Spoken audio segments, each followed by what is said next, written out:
અમરેલીના બાબરાના ગરણી ગામે ભેદી બ્લાસ્ટનો મામલો સામે આવ્યો છે। બ્લાસ્ટના કારણે લોકો ભયના માહોલ હેઠળ છે। અચાનક બ્લાસ્ટના અવાજથી લોકો ઘરની બહાર દોડી આવ્યા। બ્લાસ્ટના કારણે મકાનની દિવાલ પણ ધરાશાયી થઈ। અનેક જગ્યાએ દરવાજાઓ તૂટી ગયા, દિવાલોમાં તિરાડો પડી। રાત્રે 4 વાગે અચાનકથી આ ભેદી બ્લાસ્ટ થયો છે। આ બ્લાસ્ટ શા કારણે થયો છે તેને લઈને કોઈ જાણકારી સામે નથી આવી।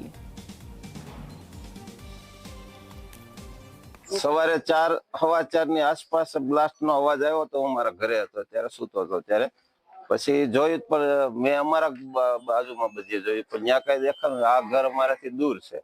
પછી સવારમાં 6 વાગે ખ્યાલ આવ્યો, એટલે 6, 6:30 હું અહીં આવ્યો। પછી આ બધું જોયું એટલે કઈ ખ્યાલ નહોતો આવતો। પછી મામલતદાર ઓફિસમાં જાણ કરી, તાલુકા પંચાયત ટીડીઓ સાહેબને જાણ કરી, પછી ધારાસભ્યના પીએ છે એમને જાણ કરી અને ગેસ એજન્સી વાળાને જાણ કરી।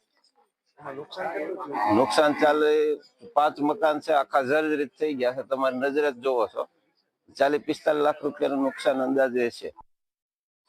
હવા શારે જો અમે અંદર હોતા હતા એટલે કીધું બહાર વી આવો આપણે અંદર થી, નકર અંદર આવશે તો એટલે અમે બહાર આવી આવ્યા। તે પછી આ બધું પડી ગયું।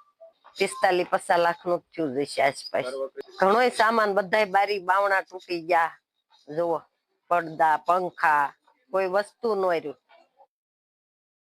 તાલુકાના ગરણી ગામે જે આજે વહેલી સવારે બ્લાસ્ટ થયો છે, ત્યારે મળતી માહિતી મુજબ જે આજે રાતે અંદાજિત 4 વાગ્યાની આસપાસ અચાનક જોરદાર ધડાકો થયો હતો અને બ્લાસ્ટનો અવાજ સાંભળતા જ ઘરના લોકો ગભરાઈ તરત જ બહાર નીકળી ગયા હતા। બ્લાસ્ટને મકાનની અનેક દિવાલો ધરાશયી થઈ હતી, ત્યારે ઘર વખરીને પણ ભારે નુકસાન થયું હોવાનું જાણવા મળ્યું છે। ત્યારે સદનસીબે ભેદી બ્લાસ્ટને કોઈ જાનહાનિ થઈ નથી અને હાલ સરપંચ દ્વારા સરપંચને જાણ થતા સરપંચે જે બધા અધિકારીઓને જાણ કરી છે। ત્યારે હવે અધિકારીઓ આવી અને શેના હિસાબે બ્લાસ્ટ થયો છે તે તપાસનો વિષય છે।